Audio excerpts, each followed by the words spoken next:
ठीक है बच्चों, आज हम इतिहास के बारे में पढ़ने जा रहे हैं और आज हम पहला चैप्टर लेंगे +2 का।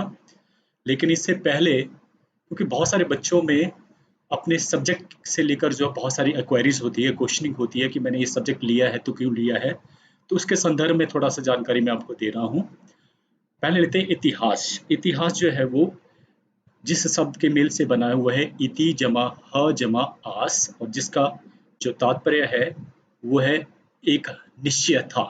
ये इसका मीनिंग हुआ, अर्थ हुआ।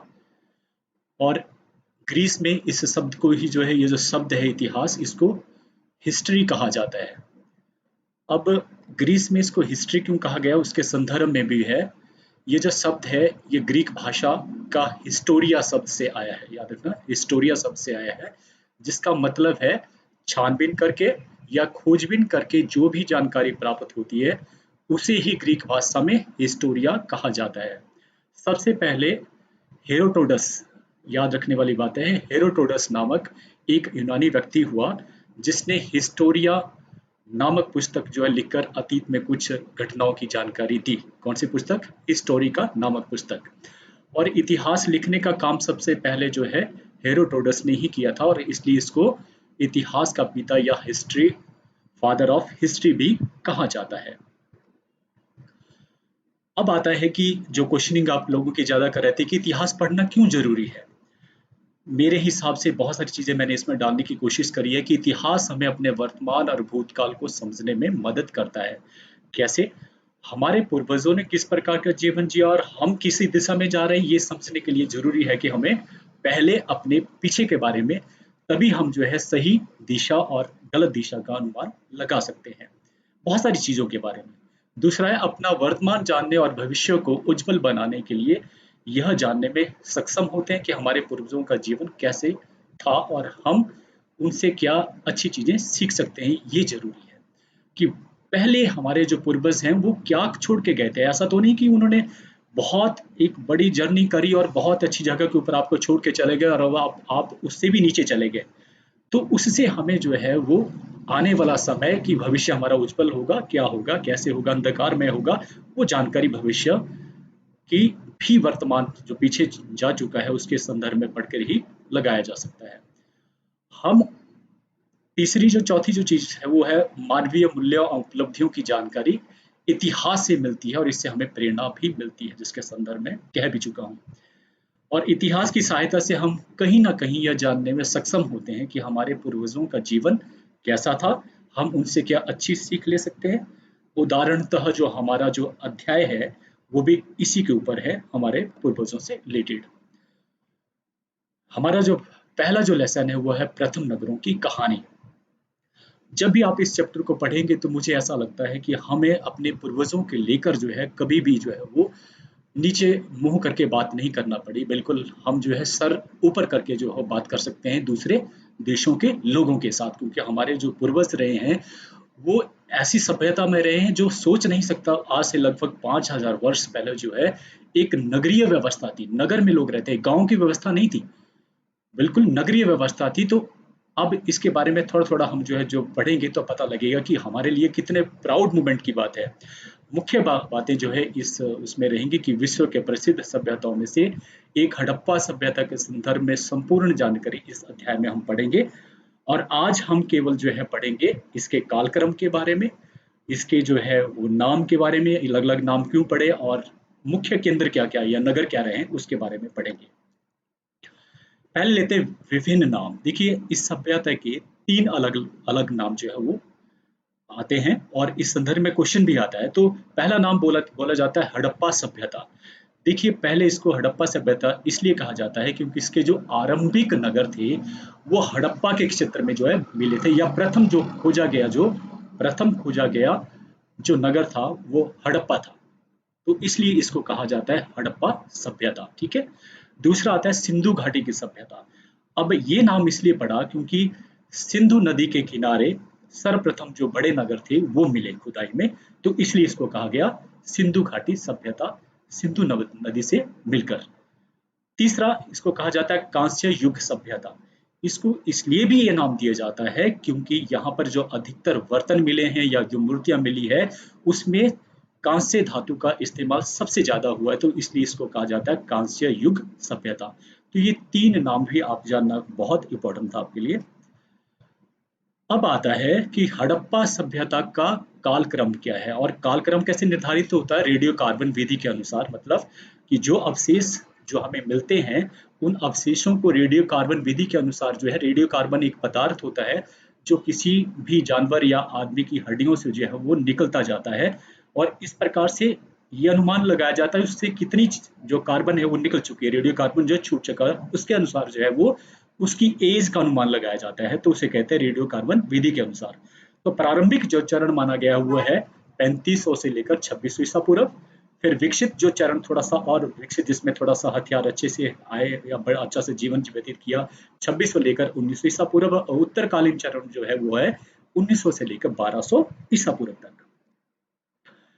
अब आता है कि इसके जो प्रमुख स्थल है, जो नगर हैं, वो कौन कौन से? मैंने पूरे नहीं लिए, लेकिन 8 जो मुख्य तौर पर लिए गए हैं उनमें पहला नाम आता है हड़प्पा, जो पाकिस्तान में स्थित है। मोहनजोदड़ो, ये भी पाकिस्तान में स्थित है। इसके अलावा 7वां नंबर आता है चहुंदड़ो, ये भी पाकिस्तान में। ये 3 बड़े जो है नाम आपने याद रखना, हड़प्पा, मोहनजोदड़ो और चहुंदड़ो, ये पाकिस्तान में। इसके अलावा जो और बच जाते हैं जिसमें आता है लोथल, ये भारत में है, गुजरात में है। कालीबंगन या कालीबंगा, ये राजस्थान में है। बनावली, ये हरियाणा में है। और आलमगीरपुर, ये उत्तर प्रदेश में। और सुरकोटड़ा जो है ये गुजरात के कच्छ जिले में है। तो इस प्रकार से इनके बारे में हम एक एक करके पूरी तरह से डिटेल में पढ़ेंगे। सर्वप्रथम लेते हैं हम हड़प्पा। देखिए, अभी हड़प्पा की संस्कृति के नाम से भी इसको जाना जाता है। तो मैंने कहा था कि ये नगर खुदाई में सर्वप्रथम इसी की ही जो है वो पहचान हुई थी, तो इसलिए इसी को कहा जाता है हड़प्पा सभ्यता। स्थान कहाँ पे है हड़प्पा? ये मोंटीगुमरी जिला है। कहाँ पे? पाकिस्तान में, पंजाब। जो पंजाब राज्य है उसका जिला है मोंटीगुमरी। रावी नदी के किनारे, वो रावी नदी जो हिमाचल से होकर, चंबा से निकलकर हिमाचल से पाकिस्तान में चली जाती है, उस नदी के किनारे ये हड़प्पा शहर जो है बसा हुआ है। हालांकि 1857 ईस्वी में हड़प्पा की जो पुरातात्विक साइट थी वो क्षतिग्रस्त हो चुकी थी। क्यों? क्योंकि जो है लाहौर में रेलवे का निर्माण कार्य शुरू हो गया था, और इंजीनियरों ने वहां पर जिस मिट्टी का इस्तेमाल किया था ट्रैक बनाने के लिए, वो उस जगह से ही ली गई थी। तो बहुत सारी जो जो उससे संबंधित जो साइट्स थी वो डिस्ट्रॉय हो चुकी थी, लेकिन फिर भी बहुत सारी चीजें जो है वहां पर रह गई। तो सर्वप्रथम इसकी जो खोज है, जो याद रखने वाली बात है, वो है कि 1921 ईस्वी में दयाराम साहनी, याद रखना ये इंपॉर्टेंट आता है कि सर्वप्रथम खोजा गया स्थल क्या था, या हड़प्पा सभ्यता की खोज सर्वप्रथम कब हुई, या सिंधु घाटी की सभ्यता की खोज सर्वप्रथम कब हुई, तो वो आता है 1921 में दयाराम साहनी के द्वारा। अब हड़प्पा सभ्यता का जो प्रमुख जो चीजें मिली हुआ है शहरी संस्कृति, जिसकी बात मैंने पहले भी कहा था, कोई गांव नहीं था, शहरी संस्कृति थी। और शहरी संस्कृति भी इस तरह की नहीं थी। आस्ता आस्ता पढ़ेंगे तो आप पाएंगे कि आज की डेट में भारतवर्ष में जो सबसे अच्छे शहरों में नाम आता है वो आता है हमारा चंडीगढ़। तो चंडीगढ़ की ही तरह ही ये शहर बसा था, जिसके लिए हमें जो प्राउड फील होता है कि हमारे लोग कितने अच्छे थे, कितनी जान रखते थे, जान पहचान रहती थी उन्हें कि शहर कैसे बसना चाहिए। तो ये सर्वाधिक इस नगर से जो है वो सीखा जाता है। इसमें मैंने जो है पिक्चर कुछ दी है आपको। अब मैं पॉइंटर क्योंकि अभी यूज नहीं कर रहा हूँ, कुछ समय के बाद जब मुझे मालूम होगा तो मैं आपको बताऊंगा। रेड पॉइंट में मैंने जो है दर्शाया है रावी नदी के किनारे, और देख रहे हैं आप जो है भारतवर्ष में दर्शाया गया है, और वहां से नदी निकलकर जो है वो, अब मुझे ये पिक्चर मिली और मैंने इसी पिक्चर को डाला। उसके बाद आता है हड़प्पा शहर। ये जो है पुरातत्व तात्विक वालों जरा खोज की गई तो उसमें इस प्रकार के प्रमाण जो है हमें मिले हैं। सड़कें भी हैं और सीधी हैं, तो इस प्रकार से ईंट के साक्ष्य हमें मिले हैं। और पक्की नालियां किस प्रकार से आप देख सकते हैं, नालियां की व्यवस्था उस समय हुआ करती थी, जो आज भी हमारे शहरों में नगण्य है। अगर आप मंडी चले जाएं तो आपको इस तरह की व्यवस्था नहीं मिलेंगी। उस समय ये व्यवस्था थी, इसलिए हम मैं कहता हूँ कि हमें प्राउड फील होता है। दूसरा जो शहर आता है वो है मोहनजोदड़ो। मोहनजोदड़ो की जो स्थिति है वो है पाकिस्तान में, और ये सिंध प्रांत के लड़काना जिला, याद रखना सिंध प्रांत के लड़काना जिला, और ये सिंधु नदी के किनारे जो है बसा हुआ था मोहनजोदड़ो। मोहनजोदड़ो को जो है मुर्दों का टीला भी कहा जाता है, और मुर्दों का टीला इसलिए कहा जाता है क्योंकि माना जाता है कि ये जो शहर था वो उसकी 7 परतें मिली हैं। मतलब ये शहर एक बार बसा, फिर कभी उसमें बाढ़ आई या खत्म हो गया, फिर से उसे बसाया गया, इस तरह से 7 बार इसको बसाया गया, और इसलिए इसको कहा जाता है मुर्दों का टीला। ये दुनिया का जो है सबसे नियोजित और उत्कृष्ट शहर में माना जाता है और इसकी खोज जो की गई थी वो थे रखाल दास बनर्जी ने 1922 ईस्वी में की थी, एक साल पश्चात। यहाँ की इमारतें, धातुओं की मूर्तियां और मोहरें यहाँ जो मिली हैं वो देखने योग्य हैं।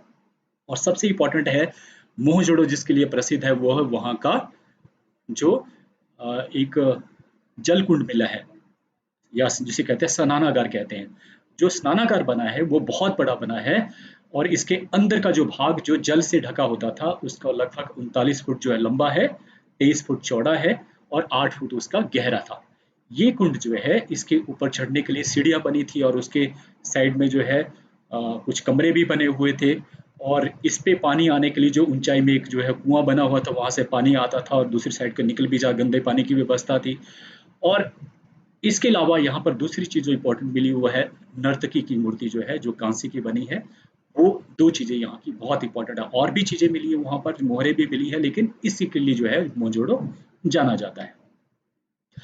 अब इसकी स्थिति पहले पिक्चर में मैंने उसकी स्थिति बताई है कि कहाँ पर है, दूसरे में बताया मोहनजोड़ो का जो नगर मिला है और स्नानागार खासतौर पर थोड़ा सा जो है हल्की सी जो है वो ब्लर है, पर इस तरह से ये स्नानागार था, आप देख रहे होंगे जलकुंड। उसके साथ जो नर्तकी की मूर्ति, ये कांसे की मूर्ति है और इसके साथ जो है सड़कें देख सकते हैं आप कितनी चौड़ी सड़कें जो हुआ करती थी, जो आज भी चंडीगढ़ में जो है जैसे शहरों में मिलती है। और ये सड़कों की विशेषता क्या थी, एक दूसरे को समकोण के ऊपर काटती थी। क्यों जरूरत था, एक तो सीधे तौर पर जो है आपको कोई रुकावट नहीं आएगी, दूसरा जो है इसका फायदा ये होता था कि कभी हवा भी चलती थी तो अपने आप जो है वो सड़कें साफ भी हो जाया करती थी, या जो शुद्ध हवा थी वो सभी जगह पहुंच जाती थी। अब पढ़ेंगे हम चहुदड़ो के बारे में। ये भी पाकिस्तान में स्थित है और ये मूलन सिंध में जो है ये सिंध प्रांत में पड़ता है। ये जो क्षेत्र है 130 किलोमीटर जो है मोहनजोदड़ो से लगभग 130 किलोमीटर दूर दक्षिण में स्थित है और यहाँ पर 4000 से 1700 ईसा पूर्व में यह शहर बसा हुआ माना जाता है कि लगभग इतने समय का पुराना यह शहर है। और इसका 7 हेक्टेयर में ये शहर जो फैला हुआ था। यहाँ इस स्थान से हमें जो है मनकों के निर्माण का जो है वो साक्ष्य मिले हैं। और चौहदड़ों की पहली बार जो खुदाई थी वो मार्च 1930 ईस्वी में एनजी मजूमदार ने करवाई थी और उसके बाद उसके पश्चात 1935 और 36 में अमेरिकी school of Indic and Iranians तथा museum of fine arts Boston के दल ने जॉन हेनरी मैके के नेतृत्व में करवाई थी। ये है चौहदड़ों के बारे में।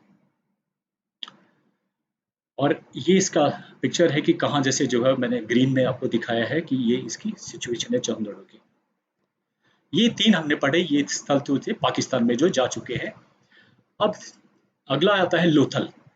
लोथल जो है गुजरात, हमारा जो प्रांत है वो है गुजरात, जहाँ से हमारे प्राइम मिनिस्टर भी आते हैं। प्राचीन सिंधु घाटी सभ्यता के शहर में से एक बहुत ही महत्वपूर्ण शहर है और लगभग 2400 ईसा पूर्व में इसे शहर को जो बसाया गया था।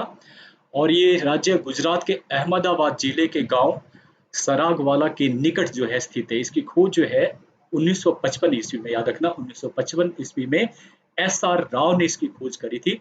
और भारतीय पुरातत्व सर्वेक्षण ने इस शहर की जो खुदाई थी वो 13 फरवरी 1955 से लेकर 19 मई 1956 के मध्यम की गई थी। और लोथल की जो कहा जाता है वो मिनी हड़प्पा भी कहा जाता है, क्योंकि हड़प्पा के ही समान इस शहर को बसाया गया था। और प्राचीन समय में यह एक महत्वपूर्ण और संपन्न व्यापारिक केंद्र था और यहाँ से मोती, जवाहरात, कीमती गहने जो है पश्चिमी एशिया और अफ्रीका के सुदूर कोनों तक जो है वो भेजे जाते हैं। उस समय हमारे जो है, जो अगर हम उस समय की सभ्यता में हमारी जो ये जो सभ्यता थी, हड़प्पा सभ्यता है, कि उसके समकालीन जो है वो मेसोपोटामिया की सभ्यता थी जो इराक में थी। तो वहां पर हमारी जो मुद्राएं वहां पर पाई गई थी, उसका मतलब कहीं ना कहीं जो है इनका आपस में व्यापारिक संबंध स्थापित थे। तो लोथल में मनकों को बनाने की तकनीक और उपकरणों का समुचित विकास जो है वो हो चुका था। और प्रमुख तौर पर जो वहां पर जो चीज मिली है वो है गोदी। गोदी का मतलब हुआ जहां पर समुद्री जहाज जो है, किश्तियां जो है खड़ी होती थी और उन्हें कहा जाता है बंदरगाह। तो ये बंदरगाह का मिलना बड़ा अपने आप को में बताया जाता है कि, और ऐसी सुरक्षित बंदरगाह कि वो अंदर आकर जो है उसका भाग जो है वो अंदर आकर आता है, कहीं समुद्र के किनारे नहीं है। अंदर को एक जो है बड़ा सा जो है नहर निकलती है और उसके बाद अंदर एक बहुत बड़ा तालाब है और वहां पर जो है वो सुरक्षित तौर पर जो है वो आपकी जो किश्तियां थी वो खड़ी होती थी।